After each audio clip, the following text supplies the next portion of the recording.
sekali Tuhan Yesus.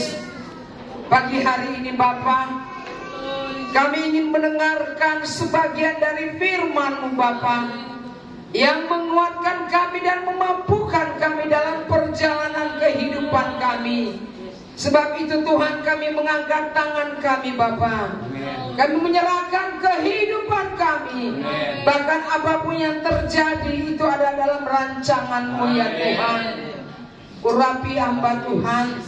Ketika hamba menyampaikan firman-Mu, biarlah hanya perkataan-Mu yang keluar dari mulut bibir hamba ya Tuhan. Berikan kami hati yang fokus dalam mendengar kebenaran firman-Mu. Kuasai hati dan pikiran kami. Bahkan ruangan ini Kau kuasai Tuhan, agar kami fokus mendengar kebenaran firman-Mu. Terima kasih Bapa, terima kasih Tuhan Yesus. Inilah doa kami, mengucap syukur hanya di dalam nama Tuhan Yesus. Yang percaya katakan amin. Silakan dulu Bapak Ibu. Pemusik mungkin di sini dulu. Silakan singer untuk duduk. Bapak Ibu, saya percaya semua kita yang hadir hari ini dalam keadaan sehat. Amin. Amin. Katakan kiri kananmu, kamu sehat. Ayo. Sehat, harus sehat. Amin. Baik Bapak Ibu, sebelumnya saya mau kenalkan dulu ya. Kata orang, gak kenal gak sayang, tapi kok gak kenal jadi sayang di dalam nama Tuhan Yesus. Kasih itu mengalir ketika kita mengenal. Amin. Amin. Ketika saya di Medan kemarin, Bapak Gembala ada telepon saya di Medan dulu Pak ya, Pak Gembala. Pak Gembala ini masih suami, Pak Tua. Orang-orang ada bilang Pak Tua, suami, masih saudara, aku saudara Nef. Nah, beliau bertelepon kepada saya, selis manajer melayani di tempat kita langsung cepat aja menjawab, iya boleh. Padahal kita sudah ada janji hari ini di tempat lain di Cikupa, GPD juga. Saya lupa. Terus kemarin Pak Gembala ingatkan kembali, bukannya 2 minggu lagi? Kita bilang, ya ada, besok. Jadi saya minta maaf kepada Pak Gembala yang satu. Saya bilang nantilah minggu depan saya melayani di sana. Jadi saya fokus di sini. Ketepatan Pak Gembala ini juga dulu pernah ke pelayanan kami ya. Luar biasa pokoknya Pak Gembala punya pujian luar biasa penyembahan. Amin. Baik, Pak Gembala juga memberikan kepada satu tema. Tema itu adalah perubahan hidup. Amin. Amen. Perubahan hidup. Hari-hari ini kita perlu melakukan pemeriksaan diri lagi terhadap diri sendiri. Ada perubahan. Perekonomian ada berubah, politik semua ada perubahan. Dan itu juga harus ada pada kita. Baik Kak panjang-panjang, saya akan bawa tema itu tentang perubahan hidup. Dari Roma 12 ayat 1 sampai 2. Semua pasti membawa Alkitab. Sekarang udah canggih. Tidak perlu Alkitab ada di handphone, ada di HP. Tapi pagi hari ini saya ingin mendengar suara Pak Gembala dulu yang membacakan. Saya minta Pak Gembala untuk membacakan Roma 12 ayat 1 sampai 2. Ayo Pak Gembala.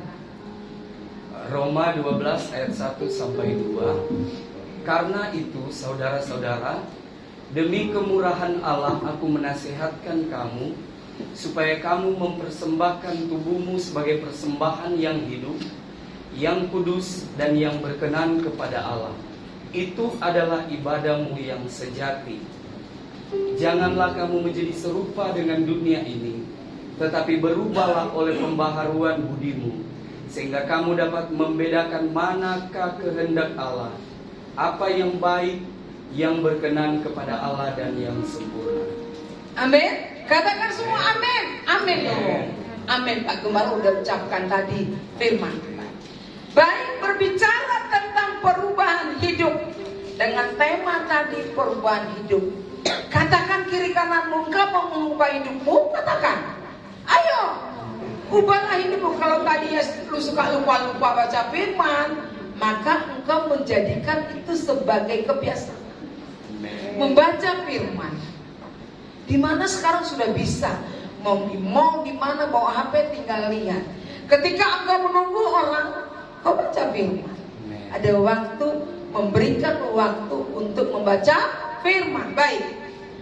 Berbicara tentang perubahan hidup, maka secara rohani, terutama tadi Bapak Ibu di dalam Roma 12 ayat 1 dan sampai 2 yang berkata adalah tentang transformasi total. Dari cara hidup lama menuju hidup yang berkenan kepada Allah. Ya, dari cara hidup lama menjadi hidup yang berkenan di hadapan Allah. Melalui apa itu perubahan itu? Yaitu perubahan pikiran kita, hati, dan tindakan kita. Yang tadinya mungkin kita punya perubahan hidup, yang tadinya sikapnya selalu egois, maka setelah kembali ke rumah ada perubahan. Kau dengan sedikit demi sedikit membuat rasa egois. Nah, ketika engkau juga mungkin dilukai orang terdekatmu. Siapanya biasanya Pak Gembala? Orang terdekat, suami atau istri. Engkau tidak tahu, mungkin engkau terluka dengan ucapan. Engkau mulai timbul rasa sakit hati. Tapi dengar firman ini, ada perubahan. Perubahan apa? Memaafkan. Susah memang kita berkata maaf. Banyak orang mengatakan maaf, tapi di hati masih luka. Sampai ke bawah kadang-kadang ketidur, sakit hati. Maka dalam firman ini ada beberapa konteks iman. Iman Kristen, perubahan hidup, bukanlah sekedar perubahan hidup. Akan tetapi pertama adalah mengubah kebiasaan buruk. Itu perubahan hidup. Merubah kebiasaan buruk. Misalnya contohnya suka berbohong, ya, atau malas. Bagi suami istri yang baru berumah tangga, sudah dilihat istri mengurus anak, suami masa bodoh. Tapi di sini tidak ada seperti Pak Gembala, ya, tetap ada kerjasama. Itu yang pertama dalam keluarga. Tetapi mengalami perubahan itu dalam cara berpikir, cara melihat, cara meresponi, hidup menjadi serupa dengan kehendak Allah. Kadang-kadang kita Bapak Ibu, ketika kita berjalan, kita melihat seseorang, gak jauh, jangan sih saya berikan contoh. Ketepatan saya dosen. Selain dosen saya juga lawyer. Selain lawyer saya juga mediator non hakim di DKI. Jadi banyak hal-hal yang saya lihat saat ini terjadi perubahan. Contohnya, ya, saya ini sebagai dosen, saya berikan tugas kepada mahasiswa untuk melakukan tugas presentasi di kampus, di ruang kuliah. Mungkin satu kelompok 3 orang, tetapi hanya satu yang membuat tugas tersebut. Ada bohong, berkata, saya loh bersama-sama loh bertiga menyelesaikan persentase yang ditugaskan Ibu Lilis. Pak, cuma 1 orang. Dia mulai berbohong. Tapi hari ini engkau, mungkin kalau ada yang mahasiswa, engkau harus bertobat. Kalau ada tugas dari dosen, kerjakan bersama. Bagi suami atau istri juga. Saya nggak tahu siapa sini suami istri datang. Coba lambaikan tanganmu. Yang suami istri, ada berapa orang kan di sini? Yang suami istri, coba lambaikan tangannya. Saya ingin melihat Pak Gembala mana dengan Ibu Gembala ini nggak lambaikan tangan. Pak Gembala lambaikan tangan. Nah biasa ini terjadi. Kalau zaman dulu kan yang ada apa Pak? Pager ya. Jadi sampai di mana kamu Pak? Dijawab sampai di sini. Masih di kantor. Walaupun sebenarnya nggak di kantor, benar tidak? Yang senyum berarti pernah melakukan. Tapi hari ini Bapak Ibu, ada HP yang berbicara. Engkau istri saya pintar Pak Gembala, nggak sebodoh dulu lagi. Nggak kau angkat pakai video call, gimana dan Pak? Ya dong. Kalau dibilang lagi di kantor, tiba-tiba bukan di kantor, itu menjadi perang dunia kedua di rumah. Benar tidak? Perang. Kebiasaan membohong. Tapi kecanggihan teknologi merubah semua itu. Malah kadang-kadang ada bohong-bohongnya dikit. Alasan apa? Tapi handphone habis mah. Pintar sekarang. Tapi minimal sudah mulai mendekati kejujuran. Nah hari ini engkau yang pasangan suami istri, kalau kata orang kan berbohong cantik Bu Lis. Ada istilah berbohong cantik. Berbohong untuk kebenaran Bu Lis, supaya jangan ribut di rumah. Boleh Jo. Tapi hari ini firman Tuhan berkata, engkau harus mengubah kebiasaan. Bagaimana cara perubahan hidup menurut Roma 12 ayat 1 sampai 2? Perubahan itu adalah pertama bersumber dari kasih karunia Allah. Bukan usahamu sendiri, tetapi bagaimana engkau merespon anugerah Tuhan. Engkau jangan katakan, aku bisa begini karena kehebatan. No. Pak Gembala tadi katakan 5 tahun pengembalaan. Luar biasa. Jangkauan jiwa-jiwa. Tempat luar biasa. Itu bukan kekuatan Pak Gembala. Bukan. Saya percaya Pak Gembala juga bukan seperti itu. Tapi itu anugerah dari Tuhan. Tunjukkan kepada Pak Gembala. Ayo Bapak, itu anugerah Tuhan Pak Gembala. Ayo, kiri kanan. Tunjuk kepada Pak Gembala. Pak Gembala itu anugerah Tuhan. Ayo, Ibu. Pasti samping Pak Gembala. Saya rasa semua kalau dekat juga pasti nunjuk Pak Gembala seperti itu. Ya, itu yang pertama. Yang kedua, terjadinya lewat pembaruan pikiran. Kita mulai Bapak Ibu dari pikiran. Seperti apa? Seperti Kristus, bukan seperti dunia. Ketika engkau melihat seseorang berhasil, timbul di pikiranmu, oh dia semakin kaya karena banyak korupsi di kantor. Pikiranmu. Maka hari ini engkau bertobat. Engkau jangan berpikir negatif kepada orang sekitarmu ketika dia maju. Tapi engkau berdoa, biarlah kehendak Tuhan yang memberkati kehidupan. Amin. Yang ketiga adalah menuntun hidup yang menyenangkan Tuhan. Ya, hidup kita itu menjadi ibadah yang sejati, bukan sekedar ritual seperti hari ini. Ini bukan ritual, tetapi ini adalah ibadah yang sejati. Itulah contoh perubahan hidup. Jadi bukan merupakan engkau melakukan itu terpaksa supaya engkau dilihat orang, wow,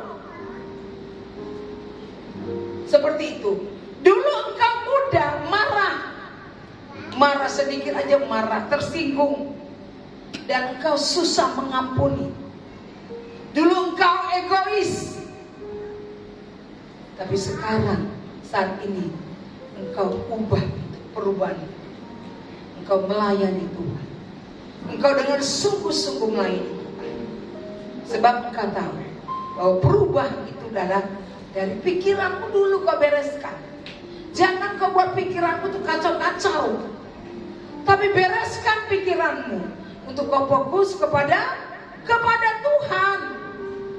Ayo yang di belakang anak muda. Kalau engkau ada punya pikiran yang aneh-aneh untuk masa depanmu, untuk jodohmu, engkau rubah pikiran. Engkau percaya pasti yang terbaik Tuhan berikan buat pasangan. Amin. Yang singer-singer tadi, ya, yang melayani Tuhan pemuda. Engkau jangan berpikir engkau melayani Tuhan Tapi kenapa ya sampai detik ini Tuhan belum berikan yang terbaik buat pasangan? Engkau jangan berpikir demikian, tetapi jadikanlah itu perubahan. Ya. Kita tadi membaca dalam Roma 12 ayat 1 tentang berkata di sana tadi ada persembahan. Di Roma 12 ayat 1, coba Pak Gembala lagi bacakan.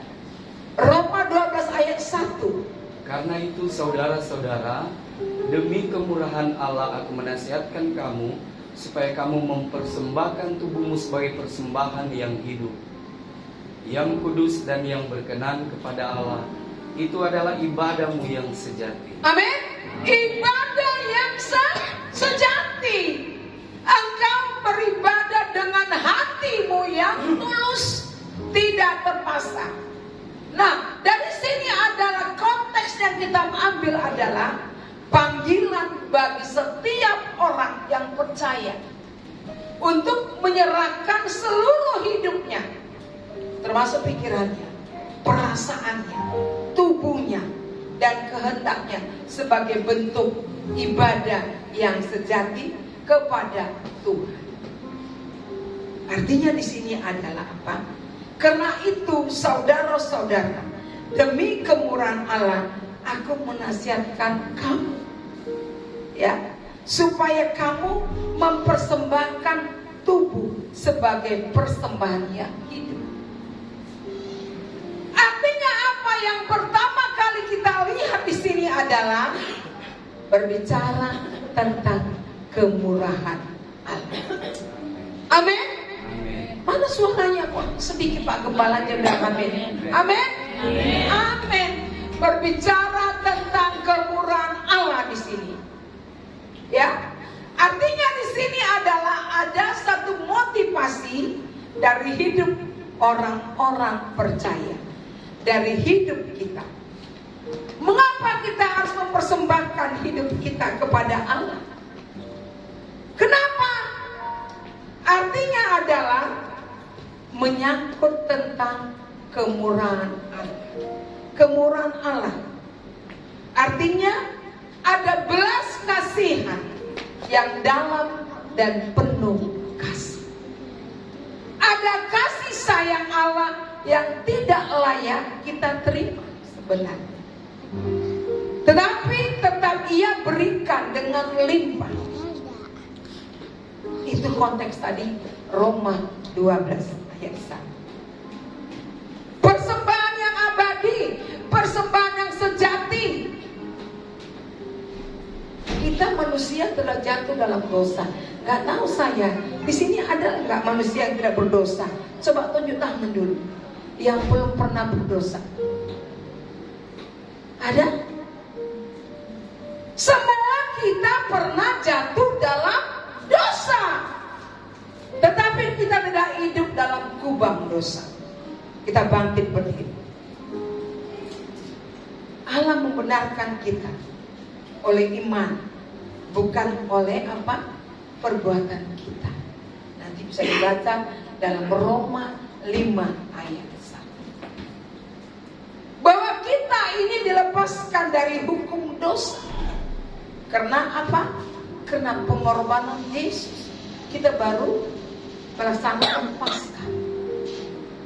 Sebelum Paskah ada Jumat Agung. Maka semua itu adalah kasih karunia yang Tuhan berikan kepada kita. Jadi engkau jangan sombong ketika engkau menjabat di perusahaan dengan kedudukan yang luar biasa. Engkau sombong, engkau katakan itu jerih payah, tetapi itu adalah kasih anugerah. Amin. Coba Ibu Gembala baca dulu Roma 11 ayat 6. Kalau itu bukan hasil usahamu, tapi itu kasih karunia Tuhan. Coba Ibu Gembala dulu. Saya suruh membaca Roma 11 ayat 6. Biar sama-sama kita simak. Roma 11 ayat 6. Tetapi jika hal itu terjadi karena kasih karunia, maka bukan lagi karena perbuatan. Sebab jika tidak demikian, maka kasih karunia itu bukan lagi kasih karunia. Amin. Ingat itu bukan kasih karunia lagi.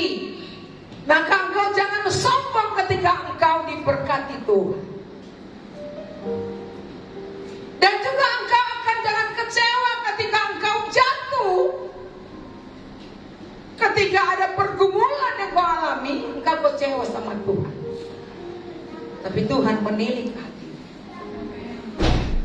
Semua itu adalah kasih karunia, bukan hasil usaha kita. Maka kita melihat seperti Paulus pernah berkata, demi kemurahan Allah, dia sebenarnya adalah Allah yang luar biasa kuat.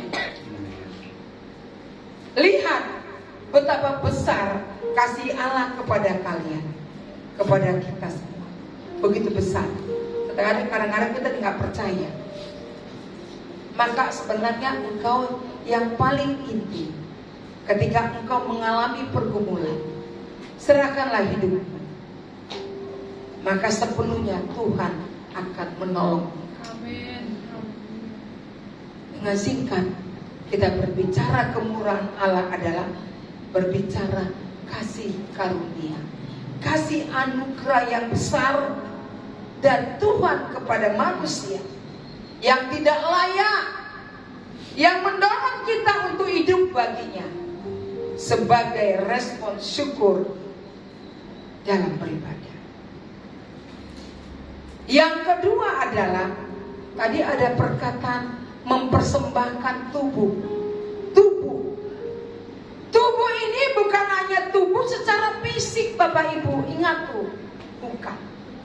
Tapi justru kehidupan kita, tindakan, perkataan, dan keputusan kita sehari-hari dalam menghadapi sesuatu. Apakah itu masalah?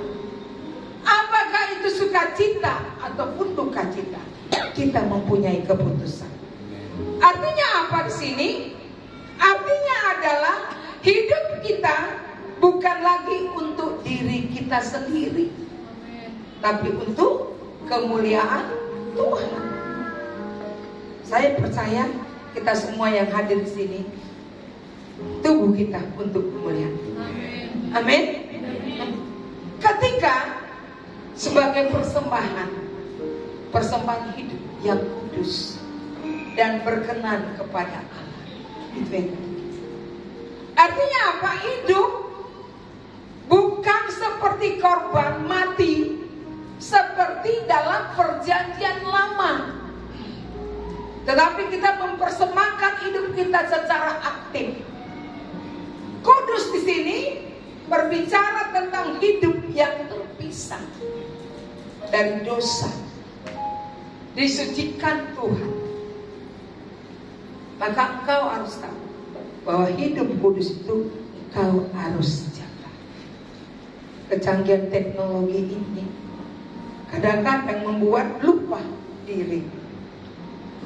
Orang tua berusaha untuk membuat anaknya itu hidup kudus, berkenan di mata Allah. Tidak boleh keluar sembarangan.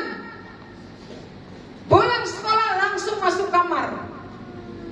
Engkau tidak tahu di dalam HP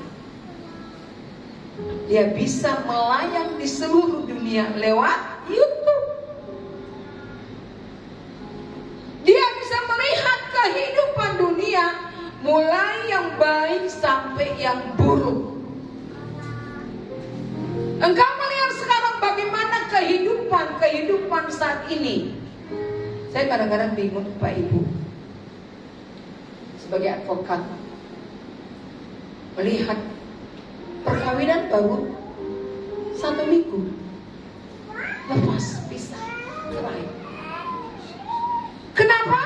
Kehidupan kudus tidak dijaga mulai awal perjalanan mereka waktu sebelum masuk ke pernikahan. Lahir ketika engkau menikah, maka itu akan keluar perkataan tidak kudus, perkataan cerai. Semua kebun binatang akan keluar ketika terjadi pertengkaran. Engkau juga sebagai orang tua, engkau jangan anggap anak saya baik, pulang sekolah di rumah, pergi les, semua diatur. Ingat,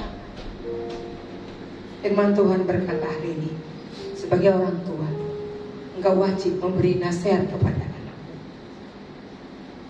Dia bisa menggunakan HP, lewat HP dia bisa membaca kehidupan dunia, sehingga dia menjadi tidak kudus dalam kehidupan. Amin. Mana yang sudah punya anak sini? Coba cuci tangan. Yang orang tua mana? Ya, mana lagi? Jangan malu-malu kalau orang tua ya orang tua. Piye itu? Ayo, jaga anak-anak. Berikan perkataan-perkataan yang memberkati, untuk bisa dia menjaga kekudusan dalam kehidupannya. Lalu ada tadi kata, itulah ibadahmu yang sejati. Ibadah yang sejati. Ibadah itu bukan cuma nyanyi di gereja atau berdoa, tapi hari ini berbicara tentang cara hidup sehari-hari yang mencerminkan Kristus. Persembahan hidup berarti hidup kita ini loh sepenuhnya untuk Tuhan. Katakan kiri kananmu, hidup kita ini loh sepenuhnya untuk Tuhan. Ayo, ayo. Mana dong yang saling berdekatan tidak menyatakan itu? Hidup kita ini loh Pak. Jangan malu-malu. Berkenan di hadapan Tuhan. Engkau persembahkan hidup sebagai apa? Tanda engkau benar-benar berkenan di hadapan Tuhan. Paulus pernah mendesak jemaatnya. Paulus, demi kemurahan Allah, artinya apa di sini? Motivasi kita untuk merubah bukan karena takut, tapi karena kasih karunia. Maka persembahan tubuhmu adalah engkau tuangkan dalam pikiran, perkataanmu, tindakanmu menjadi persembahan bagi Allah. Amin. Itu tadi Roma 12 ayat 1 berbicara tentang persembahan hidup, berbicara tentang hidup kudus, supaya engkau berkenan di hadapan. Yang kedua, hidup yang berbeda dari dunia, itu di ayat 2. Coba salah satu tadi dari singer, siapa singer yang di belakang? Saya sengaja itu, apakah fokus nggak mereka? Atau hanya nyanyi aja fokus? Tolong yang singer di tangan ada di mana? Yang singer di depan tadi? Pada turun ke bawah. Ada salah seorang mungkin yang pria, dibacakan yang ayat 2. Ya. Ayat 2, Roma 12 ayat 2. Ayo satu orang yang pria. Roma 12 ayat 2.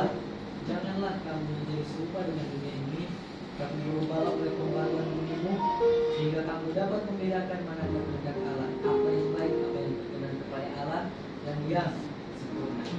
Amin. Amin. Artinya di sini adalah khusus tentang apa? Di sini berbicara tentang hidup yang berbeda dari dunia. Engkau jangan mengikuti cara hidup dunia. Dengan cara apa? Dengan cara hidup yang berpoya-poya. Ya. Tapi lihat di sini, janganlah kamu menjadi serupa dengan dunia ini. Artinya apa? Di sini ada sistem nilai dunia yang bertentangan dengan Allah di dalam ayat ini. Maksudnya dunia di sini adalah pola pikir dunia yang egois, yang materialistik, penuh nafsu, yang belum berkenan kau lakukan. Itu kan. Yang kedua, dunia ini berbicara tentang apa?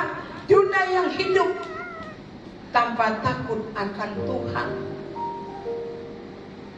Dia tidak takut Tuhan. Yang penting baginya untung. Walau harus berbohong, yang penting untung. Atau membalas satu kejahatan dengan kejahatan, balas dendam. Banyak yang terjadi Bapak Ibu hari-hari ini. Terjadinya perceraian itu adalah oleh kenapa? Pertengkaran, percekcokan yang terus-menerus terjadi dalam rumah tangga yang mengakibatkan salah satu kepahitan, atau bisa juga dua-dua ada kepahitan. Dan itu berakar sampai terjadi akhirnya rumah tangga itu seperti tsunami. Hilang kebahagiaan. Padahal tujuan perkawinan menurut undang-undang perkawinan adalah untuk bahagia. Tapi saking dengan adanya peristiwa-peristiwa yang semakin hari kita melihat semakin aneh-aneh. Lihat TikTok, banyak hal-hal yang bisa kita lihat negatif maupun positif. Tapi saya percaya kita anak-anak Tuhan sudah diajarkan, engkau ambil yang positif. Kalau engkau mengambil negatif, maka pola pikirmu berubah. Engkau akan berfilsafat kepada seseorang ketika engkau melihat dia melakukan sesuatu, maka pola pikirmu, engkau akan berfilsafat bahwa dia seperti itu. Hati-hati pola pikir. Kemudian ada kata-kata jangan menjadi serupa. Serupa di sini adalah jangan meniru gaya hidup dunia. Gaya hidup dunia saya melihat sekarang banyak luar biasa ya Pak Gembala. Dulu kita berpakaian itu harus rapi. Sekarang ada pakaian yang belum siap jadi ya Pak Gembala. Belum jadi sudah dipakai. Sehingga itu akan mengundang kejahatan. Yang harusnya memakai pakaian yang sopan, tapi sekarang sudah aneh-aneh, sudah berubah. Jadi ketika engkau melihat seseorang berpakaian yang sudah belum jadi jahitannya, maka engkau berfilsafat, jangan-jangan itu yang terjadi. Jadi mindsetmu, pola pikirmu harus dirubah yang berkenan ya. Artinya apa di sini? Hidup yang berbeda dari dunia, artinya itu menolak untuk ikut pola pikir dan gaya hidup dunia yang bertentangan dengan firman Tuhan. Dan memilih untuk hidup sesuai kehendak Allah. Kita bikin ilustrasi Pak Ibu. Coba lihat Pak Gembala, coba lihat bayangkan ikan lele yang masih hidup. Atau ada sini lompatan? Lambaikan tanganmu, ada lompatan? Ada. Pasti ingat ikan arsik ya Bu, ikan mas. Kita gambarkan dulu. Ikan kita gambarkan seperti ikan. Arus sungai yang deras, ikan mati ikut arus kan? Dia pasti ikut arus. Tapi ikan yang hidup berenang, dia melawan arus. Jadi orang percaya adalah diibaratkan ikan hidup. Dia akan melawan arus. Tapi kalau dia ikan mati, dia akan ikut sampai kemana dia terakhirnya dia. Artinya di sini adalah berani hidup, ya, berani hidup demi Kristus. Amin.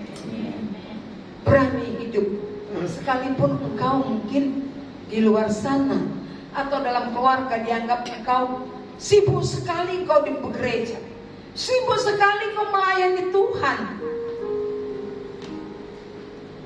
sampai kau enggak ingat ya, kalau kita lagi kumpul keluarga, biasanya minum kopi, ada wine, ada rokok, mulai itu dunia. Tapi firman Tuhan hari ini berbicara kepadamu, engkau harus seperti ikan. Ketika ikan mati, kemana air dia ikut. Tapi ketika ikan itu masih hidup, dia akan melawan arus. Demikian juga. Tadi kita melihat juga bahwa berubahlah oleh pembaharuan budimu, karaktermu. Rubah pembaruan budimu. Zaman dulu saya masih ingat, masih ada itu mata pelajaran budi pekerti. Di sana diajarkan bagaimana cara kita berbicara. Di sana diajarkan etika. Saat ini saya melihat anak-anak sudah berani ya. Seorang guru sedikit menegur muridnya, sampai laporan ke polisi. Sebenarnya guru itu memberikan pelajaran budi pekerti buat anak-anak. Tapi kadang-kadang kita orang tua menjadi salah mengartikan. Saya masih ingat Bapak Ibu, ketika saya SD di nun jauh sono, di kampung Rantau Prapan, di kakak saya ada, hadir juga Pak Gembala, Ibu Asmin Cepurba, guru juga di SMA 21 sebelum pensiun. Pasti pernah mengajarkan budi pekerti. Bahwa budi pekerti itu perlu sekali sebenarnya diajarkan. Dan perlu Pak Gembala, di sini perlu juga itu etika. Supaya jemaat tahu cara berbicara yang baik. Supaya jemaat juga tahu berbicara bagaimana yang baik terhadap yang lebih tua, yang lebih muda juga. Apalagi kepada Pak Gembala, tahu cara menyampaikan. Maka ini kita artikan juga dalam kehidupan kita. Kalau hati kita seperti komputer, tahu nggak komputer Bapak Ibu? Tahu dong. Pembaruan budi adalah seperti kita menginstal ulang sistem operasi komputer. Kalau yang selama sudah banyak virus, maka kita install kembali. Kalau kita sudah mulai lari sedikit melenceng, Gembala biasanya dekat itu perhatian dan jemaat. Begitu dilihatnya salah seorang jemaat saya ini udah melenceng, maka perlu diinstal ulang itu komputer Pak Gembala. Dipanggil 4 mata berbicara, supaya jangan ada kata-kata filsafat yang dikeluarkan sesama jemaat. Oh, dia sudah seperti ini, seperti ini, seperti ini. Itulah perlunya seorang gembala dan ibu gembala. Ketika komputer merusak, kau perbaiki, engkau instal ulang menjadi yang baik, berubah, pola pikir berubah. Paulus pernah memperingatkan, jangan serupa dengan dunia. Dunia ini punya pola pikir egois, materialistik, dan sering bertentangan dengan firman Tuhan. Kekristenan mengajak kita untuk tidak sekedar mengikuti arus, tapi biarlah kita berkenan di hadapan Allah. Kita berjalan sesuai apa yang Tuhan mau. Kalau begitu dalam hal apa ya saya bisa mengikuti pola dunia? Apakah saya bisa dikenal sebagai orang yang hidup berbeda karena Kristus? Pasti. Ketika engkau sudah mengenal jalan-jalan Tuhan, sudah terjadi perjumpaan dengan Tuhan, pola pikirmu pun mulai diubah. Yang tadinya egois, buang jauh-jauh. Yang tadinya selalu berpikiran negatif, kau pelan-pelan membuang jauh-jauh. Sebab itu tadi dikatakan ada pembaruan budi. Perubahan. Berubahlah. Dari bahasa Yunani bilang metafora. Artinya apa? Kita harus merubah gaya hidup kita yang berkenan di hadapan Tuhan. Seperti kupu-kupu Bapak Ibu, dia berubah kan? Demikian juga itu terjadi melalui pembaharuan pikiran kita yang harus dibaharui dengan firman Tuhan. Kalau engkau tidak bisa dibaharui, maka engkau harus bertobat. Bertobat, minta kepada Tuhan, apa Tuhan yang harus saya lakukan? Apa Tuhan yang harus saya jalankan ketika aku menjalani hidup tidak seturut dengan Engkau, Tuhan? Apakah saya menyediakan waktu untuk firman Tuhan setiap hari? Itu Tuhan katakan buat kita secara pribadi. Itu perubahan. Sekarang kita bisa banyak. Saya juga kadang-kadang, karena mungkin udah usia ya Bapak Ibu, udah 56. Gembala kan mungkin baru 40-an ya Pak Gembala. Paling 45 kali ya. Masih bisa dia membaca. Tapi kalau udah umur seperti kita, apa coba? Buka Jo audio, putar. Pagi-pagi bangun tidur, buka audio firman Tuhan. Mulai melatih diri, pasal demi pasal. Besok pagi ingat lagi, engkau tandai, oh besok pagi udah harus ini, sehingga engkau bisa habis membaca. Engkau udah selesai seperti Bapak ya Pak ya, udah mulai susah mata ya Pak ya. Tapi sekarang udah buram. Tapi Tuhan pasti pendengaran. Audio ada. Kita bisa dengar apa yang disampaikan seperti ini. Kita bisa mendengar, kita menyebarkan buat teman-teman sekitar kita untuk memberkati dia.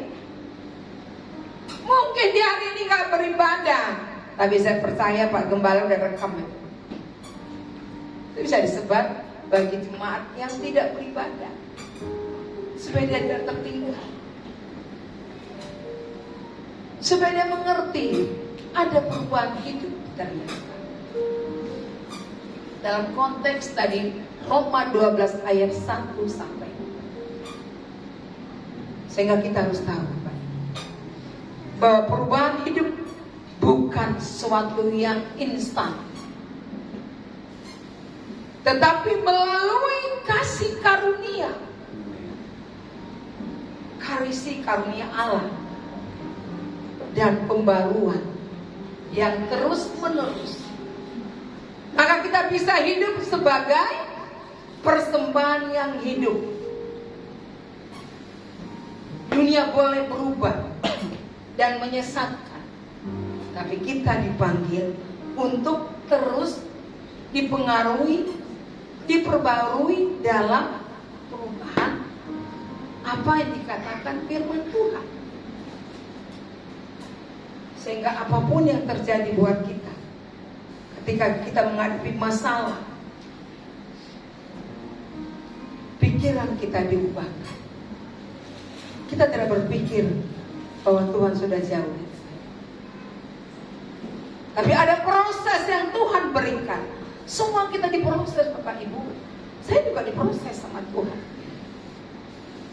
dalam proses. Tapi kita percaya bahwa kita anak Tuhan. Tuhan akan tuntun berjalan setapak demi setapak, dan ada goalnya yang Tuhan berikan. Jadi bagi engkau Bapak Ibu, anak muda yang mengalami masalah saat ini, mungkin engkau mendapat pekerjaan, mungkin engkau dalam biaya pendidikan ada benturan dari orang tua,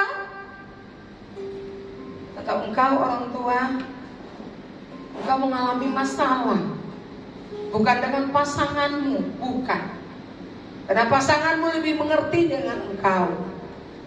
Sebab ketika dia menikahi engkau, maka dia bertanggung jawab di hadapan Tuhan. Ada kebahagiaan yang akan diberikan. Tapi kadang-kadang tantangan itu berasal dari anak. Tapi firman Tuhan hari ini berbicara, engkau harus memberikan hidup yang kudus kepada anak. Lewat apa? Lewat nasihat, lewat firman. Atau ini pasti hari Minggu aja sama-sama beribadah. Karena susah nanti kalau dia sudah punya rumah tangga, tidak bisa sama-sama. Bisa sih bisa, tapi udah susah. Tapi ketika dia belum rumah tangga, masih ada waktu bersama-sama beribadah. Ada kehangatan, ada sukacita itu dari orang tua. Saya juga sama Bapak Ibu. Saya bahagia ketika Tuhan berikan kami cucu. Bahagia sekali. Ada satu semangat yang Tuhan berikan. Tuhan memberikan cucu yang cantik, yang bisa memberkati.